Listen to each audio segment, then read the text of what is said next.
All right, welcome back in. McElroy and Kublick in the morning. Appreciate you guys tuning in. Thursday, July 30th, 9 a.m. right here on Jocks. Hour number 3 underway. Unfortunate news of the Birmingham Stallions reportedly being no more. Sounds like today that's going to be announced. Roy Johnson of AL.com reporting that news will break later today from the league. Jody tweeting in at Mac and Cube.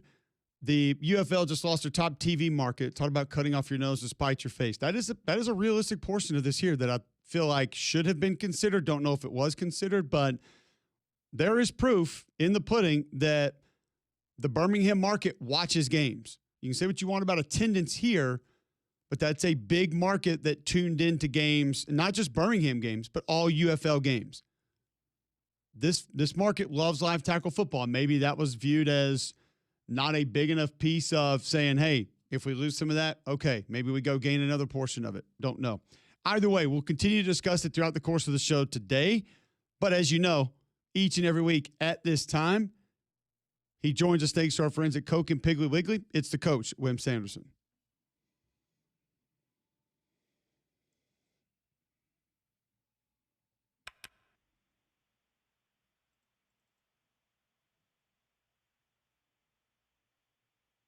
Well, Cole. Yes, sir. The situation there, I've been in this state longer than anybody that's been on this show. A long time. The market here has always been, back when I came to Alabama in 1960, college football. The ability, not the ability to watch games on TV, but to attend. And when you end up attending games, don't attend games, that's where the factor comes in on this Birmingham Stallions deal. Somewhat, the teams below the SEC in the state of Alabama don't draw crowds the way they should, because that's just the way it is. I was here back when Red Roo, Frank Thomas, who the field's named after. And it's the fact. When you go to Atlanta, and you've got football and basketball. I still don't think you have a state the way Alabama is in football with the SEC. And I think basically it's very hard to pay for yourself on the field if you're wanting to own your field, money on the field on attendance. It's a hard deal in my opinion. I don't know exactly what you said. I know they stopped it. Yeah, just been reported that it's not coming back, and it's I view it as unfortunate. I know some of the attendance wasn't exactly where you wanted. I do think it's how much better was the attendance in Louisville than Birmingham this year, Coach? I don't think it was significantly different. I think you're gambling on going somewhere else and that potentially being better, which you do not know, by the way, if it will or will not be. Yeah, you're right. You're right. I just think it's really, and I think the former coach did a good job of getting the team good, because the team, it wasn't a bad team. It was a very good football team. They played hard. They played well. It just, for whatever reason, they just had there was a attendance factor there. It's hard to compare it. You just don't know the answer to that. I just think that's it.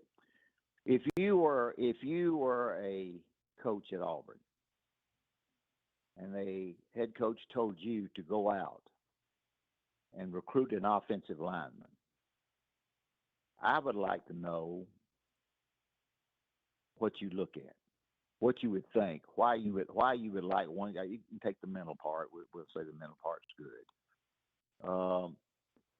Well, the mental part has to be where the guy wants to be an offensive lineman, because it's a hard position to play in and less appreciated in any position on the field. What would you look for? This is interesting to me. What would you look for in trying to recruit the abilities of an offensive lineman? The first thing is, and I know you almost excused it a little bit, but it would be that mentality. Yeah. I mean, you got to have a little bit of nasty. You got to have the desire to play the game a certain way, because I don't think that can be coached into you. You know that, probably coaching Yeah. defense and rebounding. Sure. Guys either want to do that or they don't. And Yeah. I do think, Good point. I think sometimes, Coach, when people hear me say that, they think that it can't be managed or swayed or brought out. I do think you can, certain coaches can go get more of it, and certain coaches can help you find it more consistently by making you want to do it, either for them or the team or the group or whatever. But if it's not there, no coach is ever going to just invent it for you. That doesn't happen. And that would be number one. Number two, I need to see power. Like you've got to be able to move people against their will. And after that, I think flexibility would be high on my list, because I think flexibility helps you avoid injury. Flexibility makes you more versatile. Now, size, frame, I'm not saying we're going to take Damian and put him at guard because he has all those other traits that I want, but there's a certain part of you physically that needs to be there. I mean, obviously you need to carry some mass. You need to be a bigger human being. But I need to see you mentally and emotionally want to do it a certain way, have that inside of you. I need somebody who's flexible, who can bend, and because I think also that's going to keep you from being a waist bender and being somebody that is going to try to win with your upper body all the time. It's going to help you pull. It's going to help you play tackle or guard, help you in pass protection. Those are some of the traits that I think that I want to see first and foremost when I'm recruiting an offensive lineman. Do I need to understand the difference in pass blocking and run blocking? Do you look at somebody that says, I don't like enough to pass block? I mean, I don't know enough about it even, but I think your questions are great. Do you look at it both ways on that as you try to evaluate a guy to come with you? I don't look at either as more important. Now, some of this is going to be your offensive system in high school. So if you get these kids that are in shotgun every play and they're throwing the ball 45 times a game versus somebody who's working in the veer, I mean, you're just going to be asked to do different things. So I think you have to, instead of looking at something like that, look at the actual skill set of the individual and saying, okay, how does he fit into what we do? And what is he going to be capable of with what we're going to ask him to do?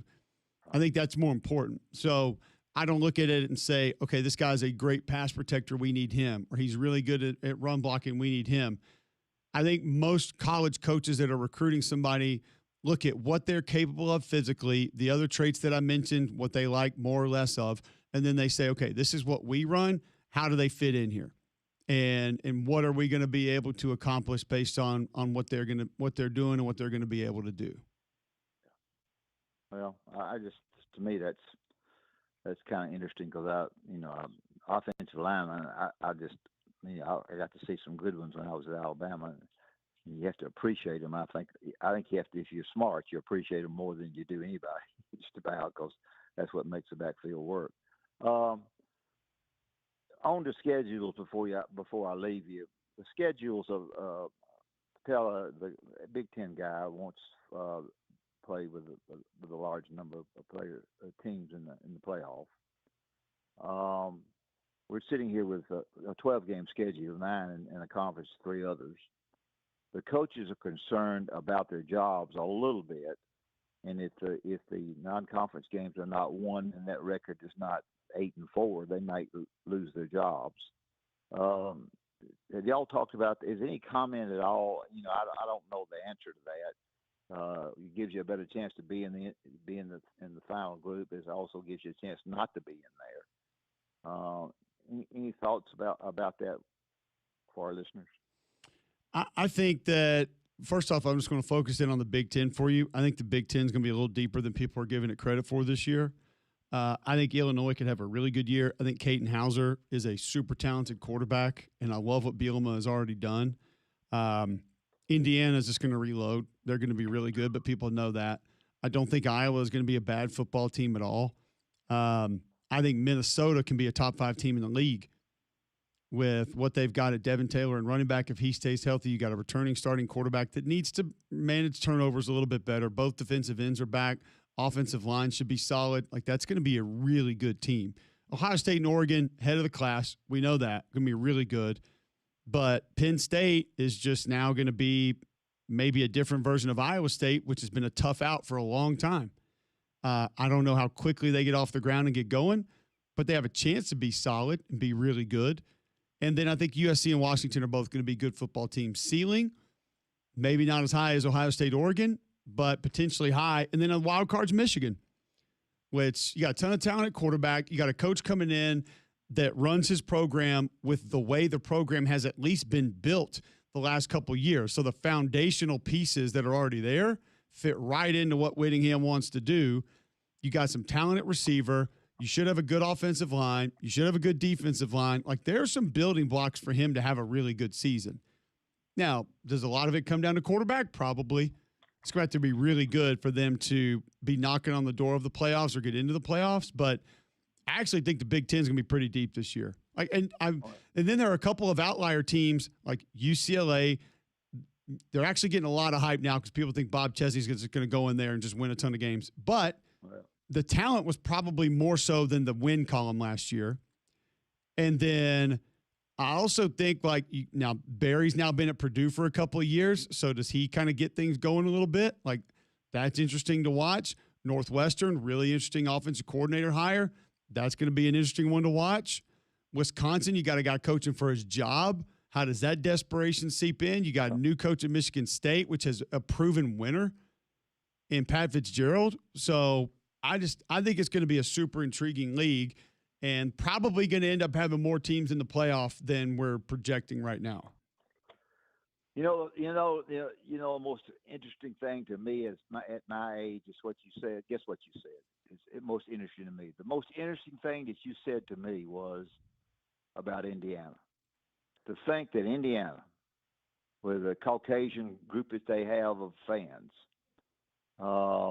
is to be able to do what they've been able to do and maybe come back and do it again at a place where, of course, Bobby Knight was a buddy of mine and so forth. To me, I don't know. I don't think y'all pass it off. But if you've got a lot of age, like me, you don't pass it off because you think, "Golly Moses, Indiana again." But what they did last year was just absolutely amazing to me. It's remarkable, Coach, and I'm not sure we're giving it enough credit, to be honest with you, because you look at what's coming out of Big Ten Media Days. Now, Indiana's going to be there today, so maybe it's a little bit different, but that should have been the conversation on the forefront, is that Indiana just went undefeated in what maybe could be considered the most difficult time ever to do that. The last 2 years with a 12-team playoff and a Big Ten that was deep, and to be able to go do that at that school is beyond remarkable. I mean, it's unbelievable. And you probably paid closer attention to it just because of how you paid attention to their basketball program over their history. Right. There have been a couple of flashes that were pretty good. Like Antoine Randall was fun to watch. Like Von Dunbar was a really good running back in the day.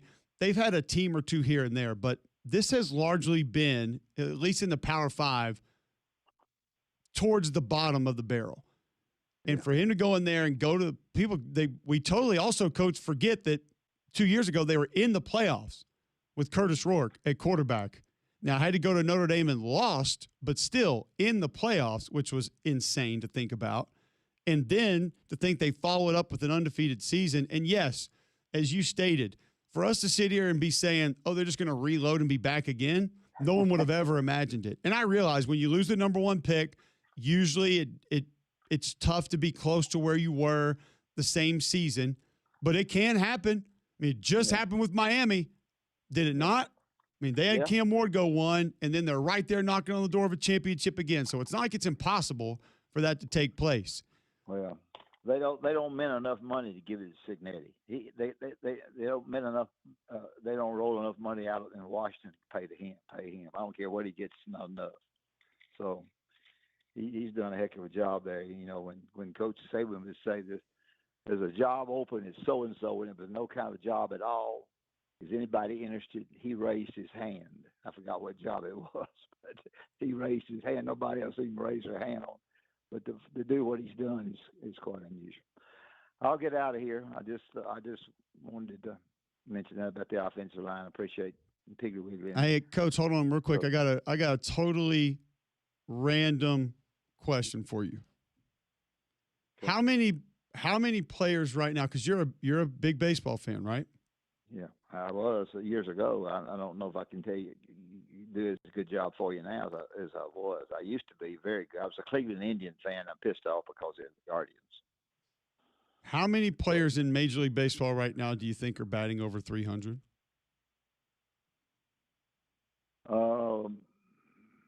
I have no idea. 15? 7. Really? The pitching's that good? No, I think the mindset of the approach at bat has completely changed. Okay. Well, when I used to see Cleveland, Bob Feller and Bob Lemon, and I'm telling you stuff. The audience will turn the radio off. Mike Garcia, early win from Hartsville, Alabama. Oh, what a team Cleveland had! Good grief! And you couldn't hit them with a hitting machine. So that's quite unusual. I didn't know. I didn't realize that. Albert Bell, the most underrated Cleveland Indian of all time. Well, no, I doubt that. Yeah. Then maybe Mitchell. Mitchell out in the outfield. Grady Sizemore. No, but Cleveland. You know, we won 154 games in 1940. I tell this story. I'll close. I went to see Cleveland play when I was 10 years old, and I saw a pile of games. Went on a train from Decatur, Alabama to Cleveland. Got to stay with my kinfolks. When I was a senior in high school, I had no money, broke. I wanted to go to Cleveland so bad to stay with them, my folks. I hitchhiked. I thumbed all the way to Cleveland, thumbed all the way back.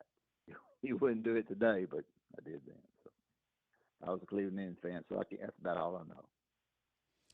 Well, Coach, we appreciate your visits each and every week. You know that. Yeah, well, I appreciate you having me on. And as I said, Coke and Piggly Wiggly, I'm going fixing to eat dinner with Stanley Siglio right now. He and Stanley and Andy are big buddies of mine. But Piggly Wiggly and Coke bring me the all, and I appreciate it. I'll talk to you next week. Thanks. Thanks. You, Coach. That's all the right. Coach Wim Sanderson, brought to us by our friends at Coke and Piggly Wiggly. That's an early dinner, by the way. That is an early dinner.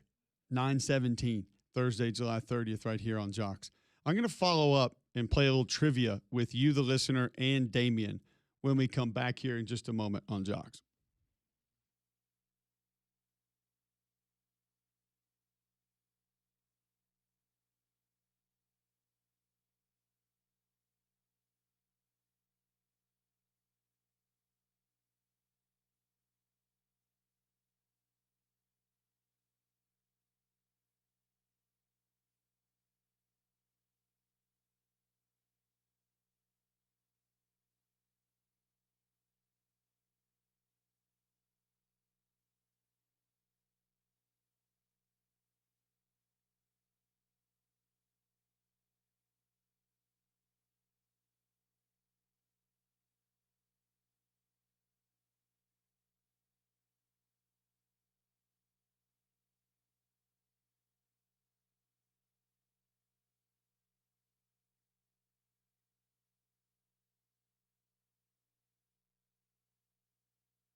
Totally random turn going to Major League Baseball here, which we don't do very often on the show. 9:22 a.m. Thursday, July 30th. AL.com and James Larson now, who covers the UFL, reporting that there will be an announcement today that the Stallions are no more here in the city of Birmingham. I told the coach, Wimp Sanderson,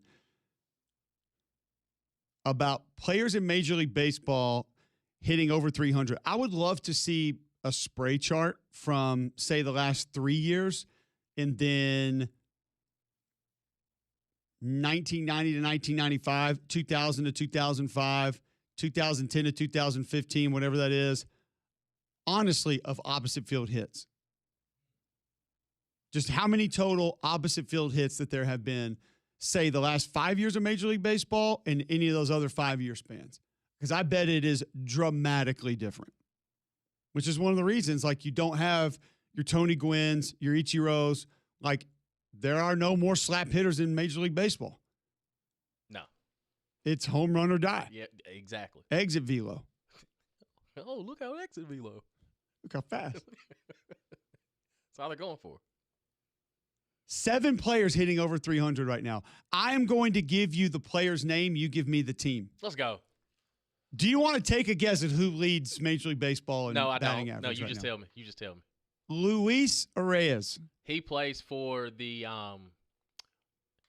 he plays for the Astros. He doesn't. Okay, so it's not the Astros. It is the I'm going to go the Arizona Diamondbacks. No. I'm going to guess out of these, what did I say, 8, 9? 1, 2, 3, 4, 5, 6, 7. 7. I'm going to bet you get no more than 3 of these. Okay. And you follow Major League Baseball like I do. Like, we're not diehard. We're not Pat Smith, but we keep up with it. Yeah. He's hitting 331. That's good. It's really good. I actually don't think that's great for this time of year leading the league. It's not bad. True. But leading the league. Otto Lopez. Second with 329. Yeah, he plays for the Twins. Yeah, no, doesn't play for the Twins at all. Not even the same league. Oh, so he plays for the Tigers. No. I mean, he plays for the Phillies. Marlins. Same, yeah, NL East, somewhere around there. If the Marlins were in the UFL, would they be moved? I'd hope so. Probably. I'd hope so. Third at 321 is, you should know this one, Yordan Alvarez. Astros. Yes. Who, by the way, I would say could make an argument as one of the more underrated players in Major League Baseball right now. He's got 35 home runs also. The dude is raking. Also, okay, yeah, he's balling. Fourth at 315, Nick Gonzalez. Nick Gonzalez, name sounds familiar. He plays for the Colorado Rockies. I'll give you a hint. We watched him this past weekend. Oh, so yeah, he plays for the Pirates. He does. Yeah. That was going to be that was 50-50 shot there. Coin flip. Cubs or Pirates. He's hitting 315. Okay. Hitting 302, Jung-Hoo Lee. I would have known this one. Doesn't he play for the Rockies? Giants. You better know this one. Hitting 302, Freddie Freeman. He used to play for the Braves, but now he's a Los Angeles Dodger. Correct, yes. Yeah. And your last major league hitter over 300 currently at DH, Yandy Diaz. Doesn't he play for the Astros? Plays for the Rays. Yeah. It was one of those AL teams. Weird times that we're in. Only 7. Right now. That's it in Major League Baseball. What's Shohei batting?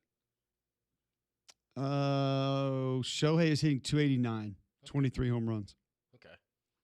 I mean, listen, you got there are a lot of dudes in the 290s Michael Harris, Josh Jung, C.J. Abrams, which, by the way, go look at some of the Nats' offensive numbers right now. I could have asked you another trivia question in Major League Baseball, team-wise, who leads Major League Baseball in home runs, and I don't think you would have gotten that. Is it the Nats? It is. Okay. 159 home runs. The Yankees are next with 153. I think the Nats have 3 of the top 5 current leaders in RBI right now. It might stretch a little further than that. But yeah, I don't think a lot of folks would have known. And where are they in the division? Are they what? Are they behind the Phillies? Are they third? The Nats are 4th behind the Marlins at 55 and 54. Both 55 and 54. Okay. So okay, it's a tough division. Possible. I don't know if they're in the. Yeah, they're in. I mean, they're in the wild card run. Okay. Yeah. Yeah. So it ain't the bats' fault. No, It ain't the bats. it is not. If you look at runs driven in, you've got C.J. Abrams leads Major League Baseball in RBI with 82. Luis Garcia Jr. is 5th with 74, and James Wood is 7th with 72. So 3 of the top 7 Yeah. So yeah, it ain't. runs batted in play for the Washington Nationals. Yeah, didn't know And that. you're a game over 500. You gotta tighten up that rotation. By the way, Alvarez, who we mentioned earlier, he is 2 runs driven in behind C.J. Abrams right now, so 2nd in the league. It's like he's like not crazy out of the Triple Crown. That's wild. And nobody talking says his name. By the way, leads Major League Baseball in home run. And he has, you said 44? 35. 35? Yeah. It's like Coach said, is the pitching that good? I don't think that's it, but I do think pitching is better. Like, I think there are some, like Chase Burns, the young pitcher in Cincinnati, who's like Chris Sale's having a great year. Mizorowski is unbelievable. Yeah, he's nice. And I think his first 4 pitches last week in the game he started were over 104. Yeah, gas base. Like when Major League Baseball posts the videos of him pitching, it looks like CGI. Right. It doesn't look real. Like the ball gets there and then the batter swings and you're like, hold on, somebody computerly inserted that. Yeah. Like that's not real. It looks like AI when he pitches. Like his changeup is 93 miles an hour. Yeah. Like it's you're late. God, dude for the Pirates the other day, not Skeens. Skeens struck out 11 and a half when we saw him too. The kid that was a rookie last year. Why can't I remember his name right now? His changeup was 93. That's insane. That's insane. I mean, I was looking at my 8-year-old like, imagine a changeup at 93. Somebody just texted in and said the Rockies are top 5 offense and dead last in pitching. Well, you do play in Denver. Yeah, altitude. Yeah. So yeah, that kind of helps with both of those. it's carrying. But yeah, like I said, weird times in Major League Baseball right now, statistically, with kind of where we are, and we don't talk about it much at all. We don't talk a lot of Major League Baseball here, but that one stuck out because the coach, and we were kind of talking to him there. But it was, just kind of interesting to kind of throw out some of those numbers, kind of see where we are, see where we're going. Jared Jones is who I was thinking of, pitcher for the Pirates. I mean, You said Jarrett or Jared. Oh, Jared. He was consistently 97 and 99, and then changeup was like 93. I was like, is that fooling people? It's almost like you're waiting on this one. I will say that sweeper that Skeens throws is nasty. It's nasty. And when they put, like the like that, I don't know what kind of camera or what kind of effect it is. It's when like his arm angle is the same, but it's like the difference between the sweeper and his fastball. It's crazy. It's wild. It's crazy. Yeah. And it's unfortunate because he struck out 11 and a half and they got blown out. And he didn't give up many of the runs. This didn't have Just much help me going. out, man. Yeah. Did not have much going. All right. I mentioned earlier in the show, are you tough? We got a weird one today. I'm going to try to make this a segment every day. I don't know if we'll always have the ability to do that, but after our hiker yesterday, this will give you a different perspective on something that a lot of you do on a very regular basis. Next on Jocks.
All right, welcome back in. McElroy and Kublik in the morning.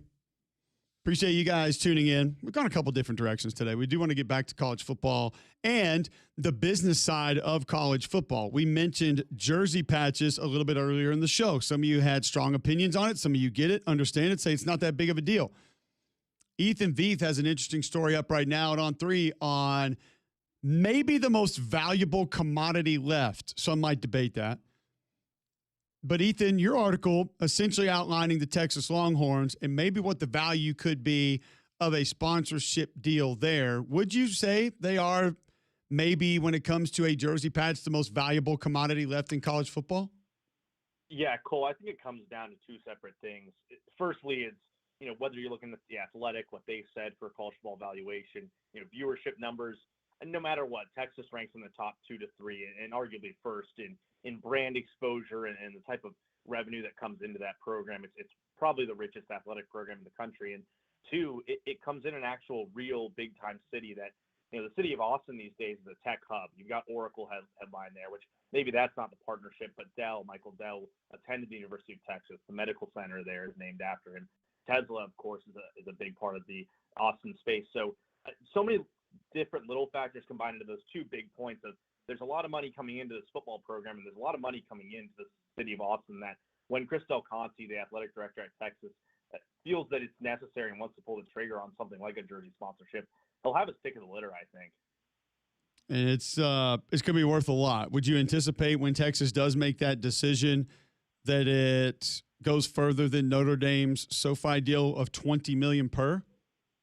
Yeah, that's probably where they're looking to set their base, right? Like this is the level of program we're shooting after. And I mentioned that athletic article about the NIL valuation, and Ohio State was second, Notre Dame was third. So there's a lot of numbers that Texas can point at and say like, hey, we're a tiny step above them, at least in terms of our brand scale and the logo, what it means to have your name on a Longhorn jersey. So maybe it doesn't eclipse that by very much, but if Texas can wait and really find the right deal, I wouldn't be surprised if we're going over that 18 to 20 range that Notre Dame was in, depending on the longevity, and maybe getting towards 25. It just really matters what Texas wants to do here. Is this something where they're actually entertaining this offer currently? Are they going to be looking in the next week to announce something like this? Could this be a full athletic program that's having jersey patches like the way Ohio State agreed? Is this going to be a long-term deal, short-term?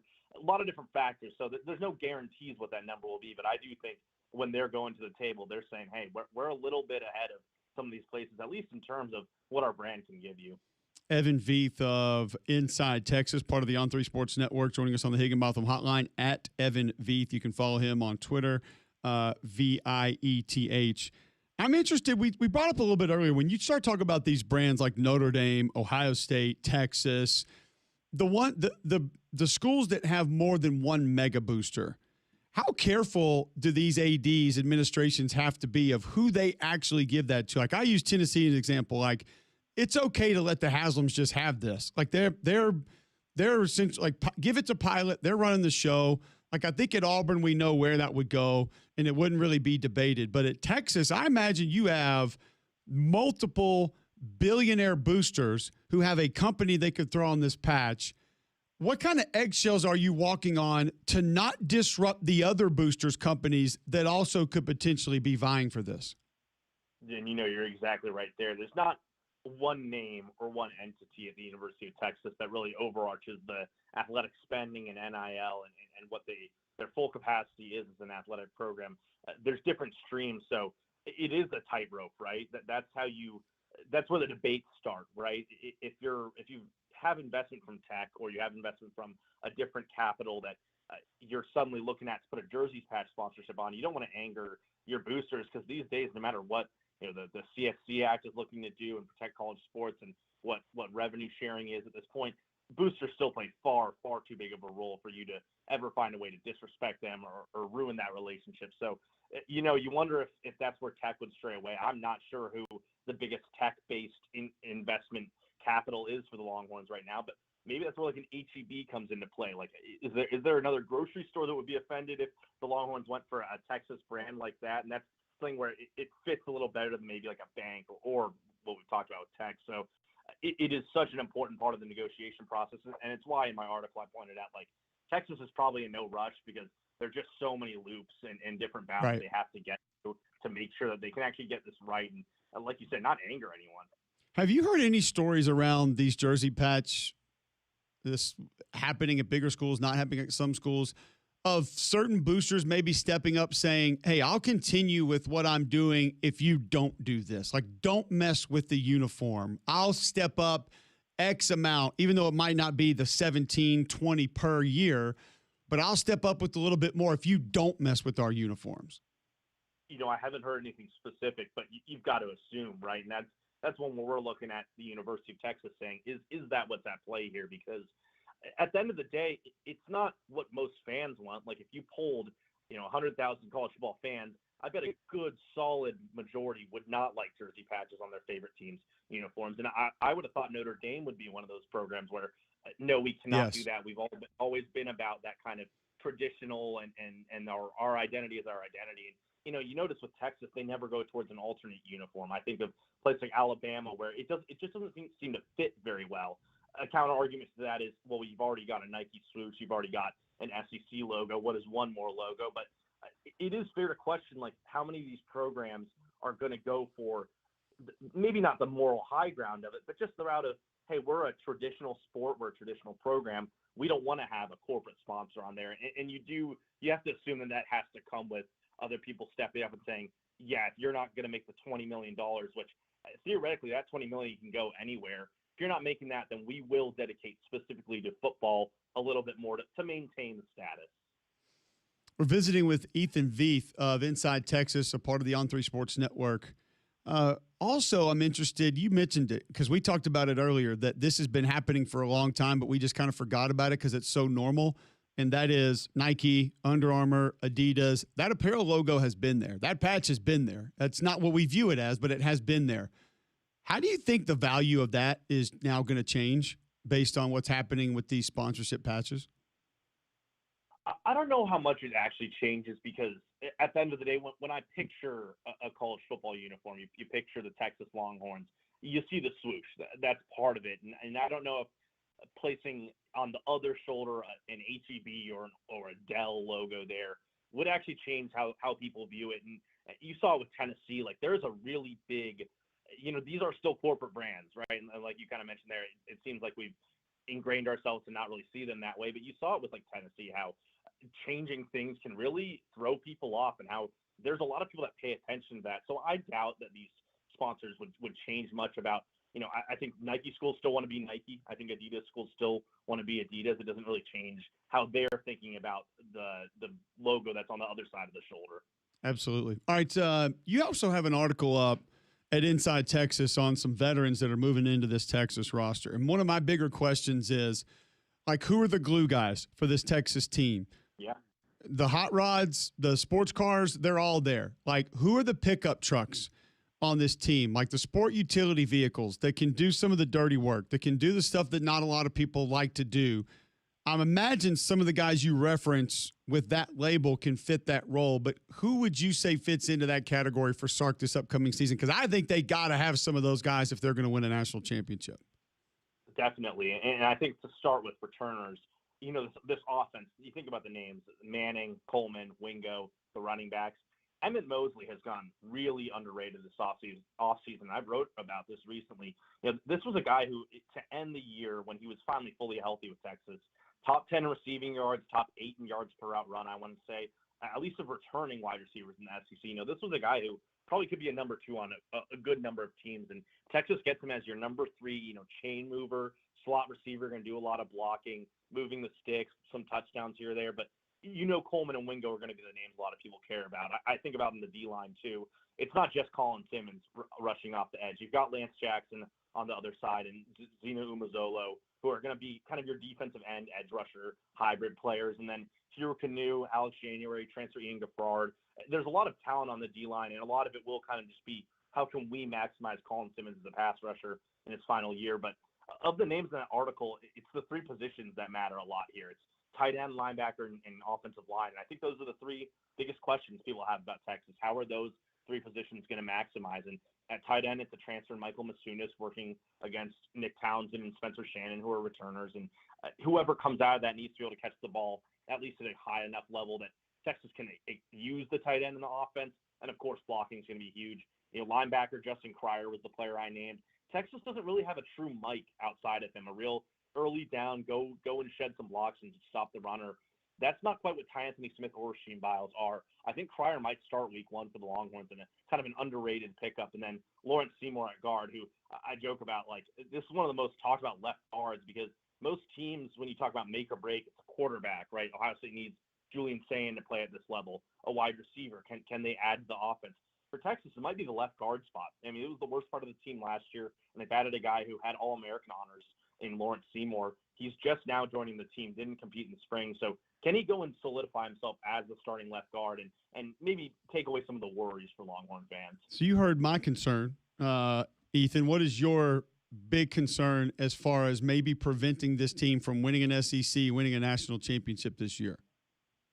Yeah, I do think it comes down to some discipline, right? I mean, Steve Sarkisian's teams have been very good the last 3 years, even with them not making the playoffs this past year. But they've always been on a bad side of the penalty ratio, and they've always been in the back half of the country. And last year, I think they were bottom 3 in yardage versus when it came to what they were committing and what the other team was committing. So discipline, especially up front, and then it is O-line play, right? Like that was what the biggest problem of a team with a lot of flaws, but the biggest problem last year was they couldn't find 5 offensive linemen that clicked until maybe the last 3 weeks of the season. And by that point, you'd already lost to Florida. Your team's not good enough to beat Georgia.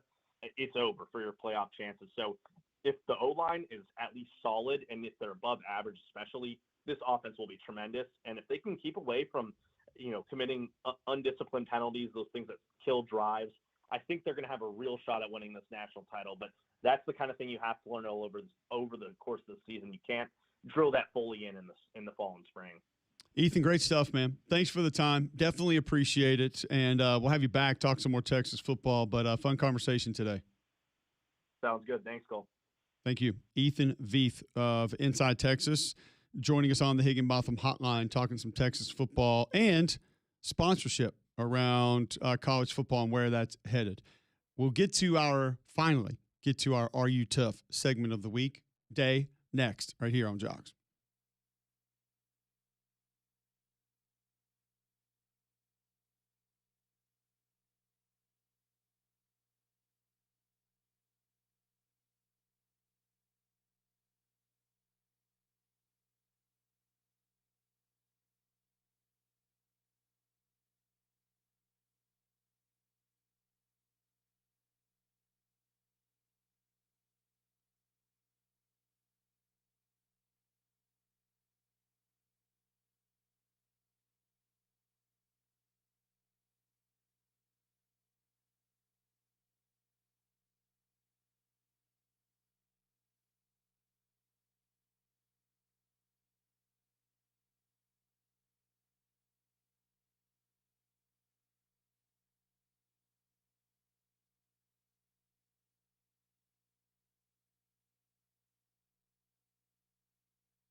All right, welcome back in. Macro and Cubic in the morning, 9:51, Thursday, July 30th, right here on Jocks.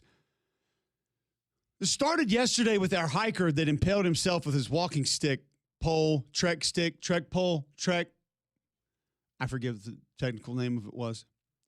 So it got me thinking, are you tough? What other segments could we find? And then I see the story of a Ryanair passenger. I didn't know Ryanair was a real airline. Have you heard of this, Damien? Negative. Okay, this story is per Reuters. This is from Thessaloniki, Greece. Svetlana Maximovich and her husband, Ljubisa Karovic, had settled into a Ryanair flight last week when a loud bang pierced the hum of engines. Within seconds, Svetlana saw her 61-year-old husband being sucked through a dislodged cabin window. Oh, no. Oh, no. Oh, no. Greek officials have described this as a rare incident. Well, I hope so. Now, he was sitting in a window seat. He was pulled partway out of the plane.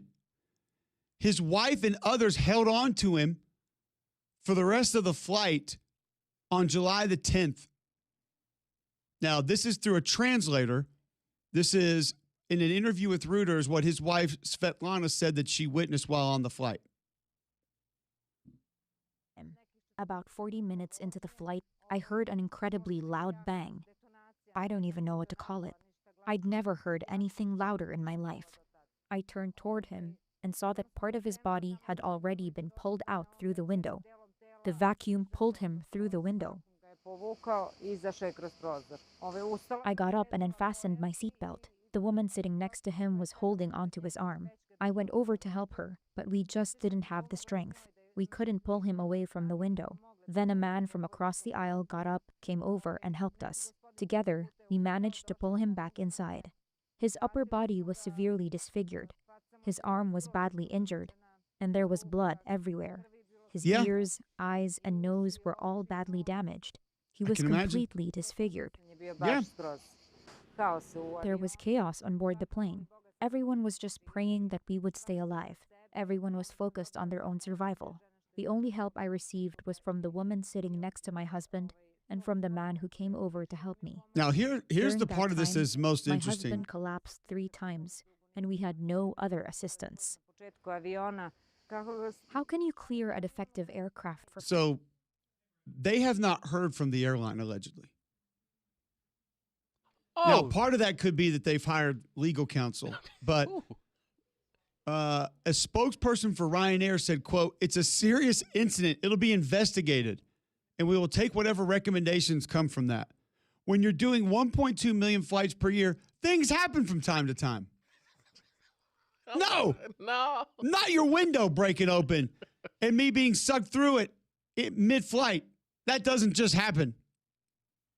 But people can be assured we've got the best trained crews, and that was demonstrated last week.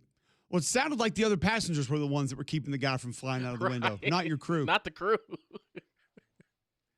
So I ask, are you tough? Uh, I'll ask this in more reference to the wife. First off, why were you sitting across the aisle from him? Second off, are you unbuckling and going over there to help said passenger who is being pulled through a broken open window on a plane? I like to think I try.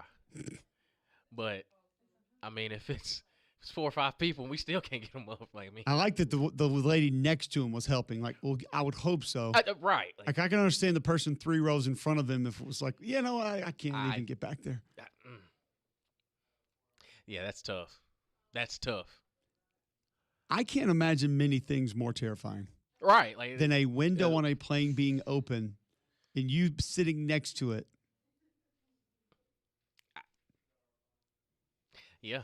Props to the people that helped. Right. 100%. Because my brain's probably going to go to, well, it's only going to keep opening further. That's what I'm saying. They don't want 2 bodies out there. Let his fill the gap. Like, man, I feel bad for him, but, you know, it could have been worse. Somebody throw your backpack up there. We're back tomorrow. 3 Man Front is next.